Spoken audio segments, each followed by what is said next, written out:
Hi, my name is Lubomir, and in next 10 minutes I'm going to review the book called Heads I Win, Tails I Win. The author is Spencer Jakab, and I usually love books written by journalists because their main skill is writing, and those books are really good. So I can highly recommend this book. Spencer Jakab was long-time analyst in investment banking, and he is investment columnist in Wall Street Journal now.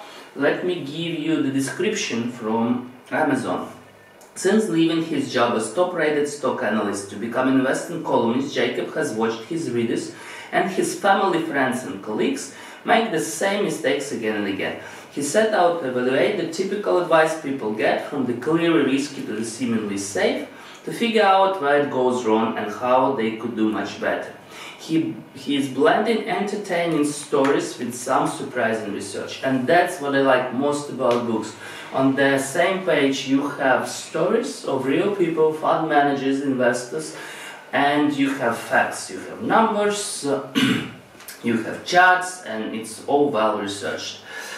Also, I like his sense of humor because, let me just give you a quote, yeah?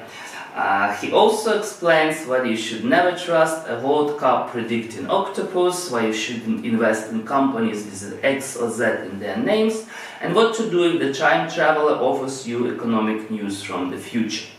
So there are a lot of good stories in the books. Let me give you the ones that impressed me. And first one is about the time period, which is very similar to what we are in now.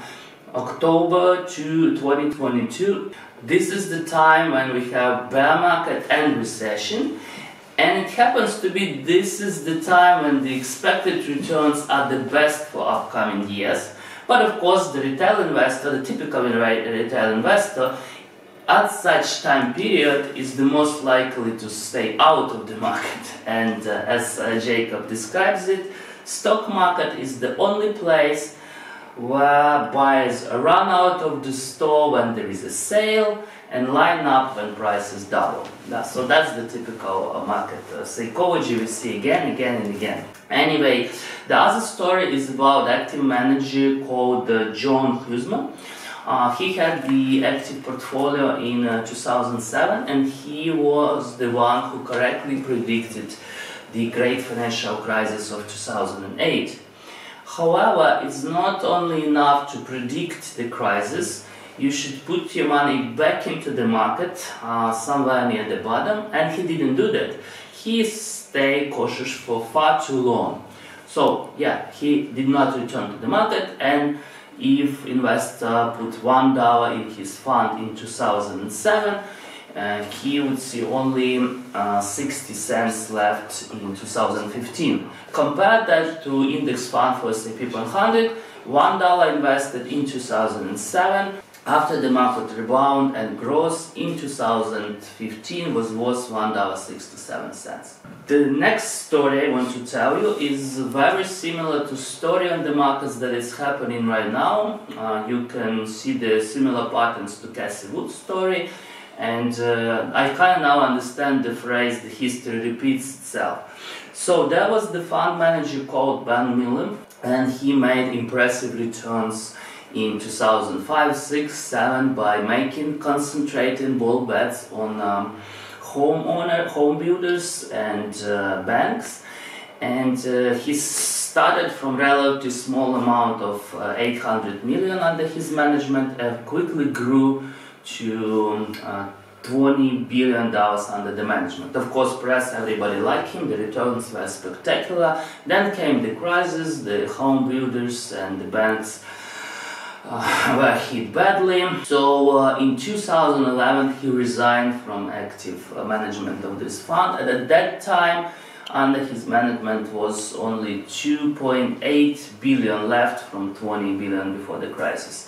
I'm not saying it's the story Cassie Wood because it's not finished yet, but you can kind of see the similar patterns that are happening right now. The other important thing I want you to know from the book, as Spencer Jakab puts it, the history is written by winners. So sometimes when you see only the winners, it can be very misleading. And he points out to the fact that many active management funds are closed.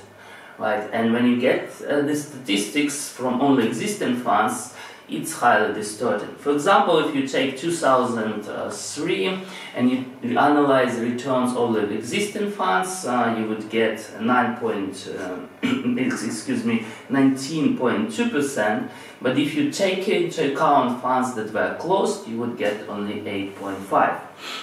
And he points out that there were some funds like Frontier Microcap Fund, American Heritage Growth Fund, or Helios Select International Bond Fund.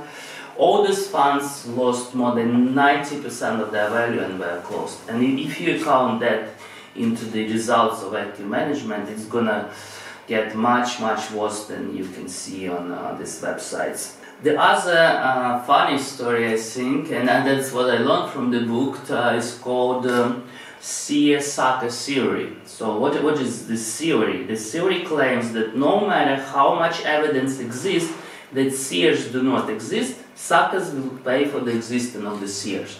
So seers are people who claim they can predict the future, they give a lot of forecasts, press like it, TV like it, and they sometimes make money from these forecasts, selling some subscriptions, close club, etc.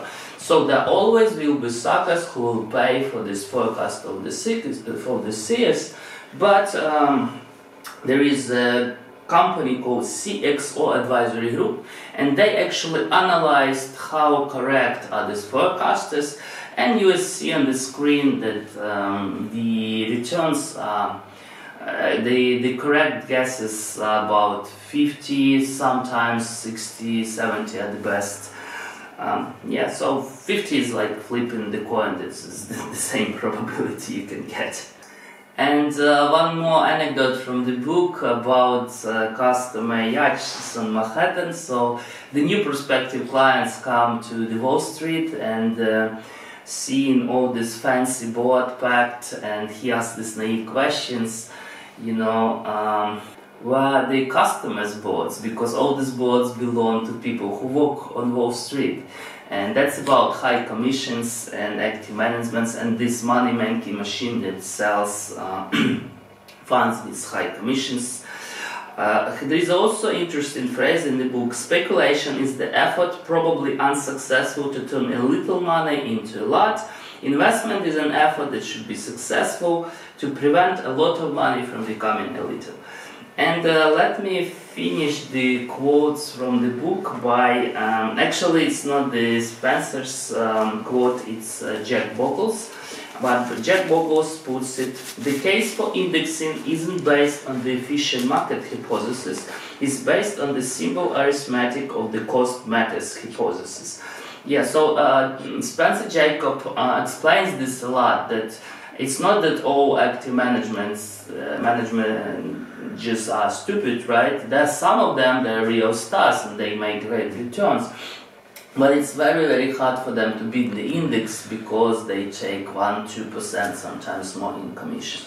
And that's, I guess, the main point. There are a lot of other fascinating stories in the book. I highly recommend it. I give you the link to Amazon in the description in this video. And just to remind you that on Amazon you can get a free sample of the book, so you can read the first 10% of the book and make your own judgment if you want to read it more. Please like this video if it was useful to you, and subscribe to our channel to see more reviews.